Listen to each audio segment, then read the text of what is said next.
Welcome back to your Toolbox Tutors 2-minute drill, and this will be example 4 of graphing linear functions in slope-intercept form.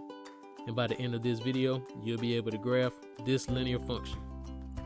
In this example, we'll be graphing the linear function y equals -4/3x plus 1. First, we'll identify our y-intercept. In this example, our y-intercept is 1, so our first point will be here at 0, 1. Next, we'll look at the slope.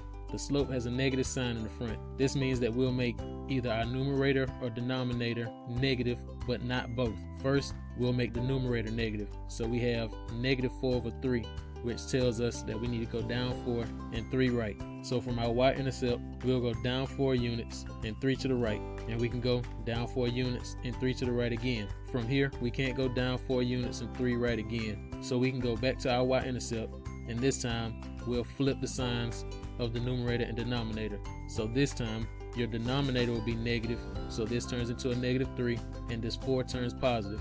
When we have a +4 on top, this tells us to go up 4 units. And when we have a -3 on the bottom, this tells us to go 3 left. So from our y-intercept, we can go 4 units up and 3 to the left. And here we have 4 points on the line y equals -4/3x plus 1.